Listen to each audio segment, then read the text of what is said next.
those are the haunting opening notes and tones of The Mirrors, a poem by Roger Wagner, set to music by JAC Redford, who are both here with me to discuss that.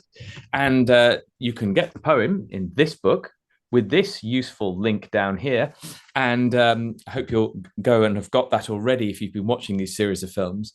But I want to come first to you, Roger, to discuss this because that's a very haunting image we open with. The mirrors of Almighty God have blankets made of plastic bags beneath the bridge at Charing Cross. Can you take us beneath that bridge and tell us how you began this poem? What led you to this? Yeah, well, this goes back to the 1980s, actually, when I was a student in Oxford. Well, no, I wasn't. I'd come to live in Oxford. So I'd been brought up in London, but I hadn't then been there for quite a while. I was traveling back to London, and because it was a sort of city which I'd known as a child, you somehow I had sort of happy memories of it. But going back there in the 1980s, there must have been homeless people there before, but this is a problem that had suddenly hugely increased in the 1980s, and you just saw these sort of huddles of plastic bags and cardboard boxes, and in every sort of, it seemed, at every doorstep. I was particularly doing some paintings down by the Thames and down by the Charing Cross Bridge, and there was just seemed an overwhelming number of people there, and it was. I remember sort of, you saw these sort of plastic, and they looked like just heaps of rubbish, and then you realise, no, these were people, and then this line came into my mind that actually these were the mirrors of Almighty God. They weren't just heaps of rubbish. They were, and that's where that opening line sort of came from. The mirrors of Almighty God are blankets made of plastic bag beneath the bridge at Charing Cross, near where the river's current drags its burden of black stinking mud and rubber tires and broken oars.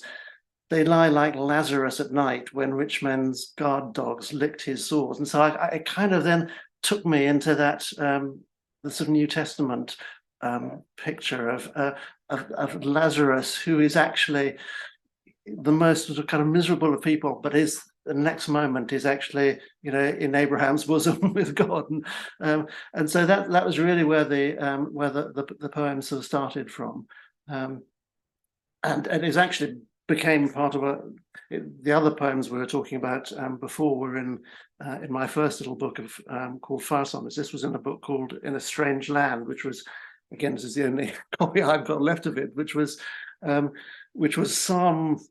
It was a psalm setting of Psalm 137, but I put the psalm alongside the pictures of the old docklands, and then they had these two poems in the centre of it, of which this was one. It's really fascinating. I was listening the other day to a retrospective review of Bob Hoskins' film The Long Good Friday, which was shot at a very similar time, and it's a landscape in London that if you're a modern visitor you won't see any longer, because those docklands have been redeveloped, and obviously modern Britain has emerged from it. But that film has a famous speech of Bob Hoskins on a boat talking about what the future could be. But it was a very haunting moment in London, wasn't it? It was quite a captivating image. Where did you find that leading you to? Because your reflection goes beyond, you move beyond Lazarus towards the end, towards some kind of healing images.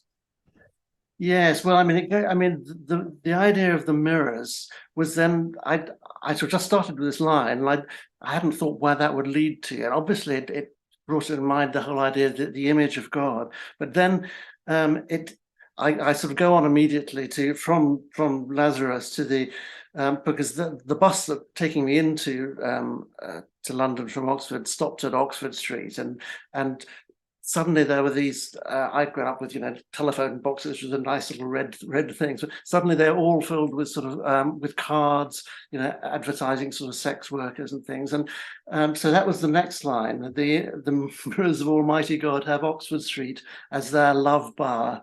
They leave their names in public phones and sell themselves for half an hour, or find their work in adult shows that line the streets off Soho Square, performing like King Herod's niece for those that buy their right to stare. But then I sort of go back to the image of the mirror of the image of God comes from, which is sort of Genesis. The mirrors of Almighty God more deeply than all skill could mend, in love's first garden looked on death, and looking cracked from end to end. But I then suddenly thought of that idea of, you look in a mirror, so there was a sort of saying that a face could crack a mirror. And I thought, well, what about the opposite of that? If a face can crack a mirror, yet if a face could crack a glass, the opposite would then be true, that in the beauty of a face, a broken mirror is made new. And so then I go from there to I had a picture of the Gadarene, the naked man who is looking into Christ's face and is healed. The final thing is Mary coming from Simon's house, with her face wet with tears, but shining just as Moses did when love had washed away his fears. So it's that idea again of Moses looking at God's face, and his face shines. So that was really where the poem came from. It gives the whole work a real sense of justice and fairness and hope. Jack, this is kind of the essence of some of the things that drew you in to this work, wasn't it? Something different about how we can perceive justice. Yeah, there's a lot of conversation in our culture right now in the West about justice. And some of that conversation is centers around issues of retribution, payback, resentment, divisive views.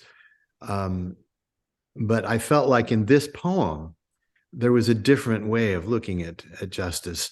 First of all, seeing all of these tragic people caught up in this tragic situation, various tragic situations, as still being made in the image of God and reflecting God as mirrors. And then to see that and then to see what they've come to, is a tragedy.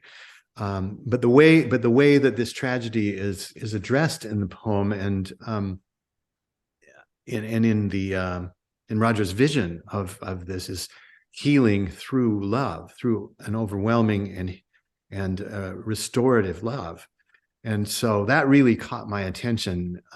As a composer, I really wanted to set this text. And early on, I wanted to set it, but I just didn't feel ready to set it until I had finished the Fire Sonnets, basically, and wanted to work on it, and felt like I had a sketch of the opening couple of lines, which I probably held on to for 20 years before I actually could bring it into full, So when I first read the poem, this idea occurred to me, and I wrote it down, and then never finished it until later on, because I just didn't. Sometimes things have to kind of grow. They have to grow until it's time for them. Please tell me that you've got a book somewhere with all your ideas, so that we're able to leaf through and I love the idea. There's a big tome on your shelf that goes, Jack, my ideas, and you leaf back through it. Well, I wish it were that organized. It's mostly scraps, and I do have a couple of notebooks of ideas, but it's funny because a lot of those ideas, I don't know if they're the best ideas. I just try and save everything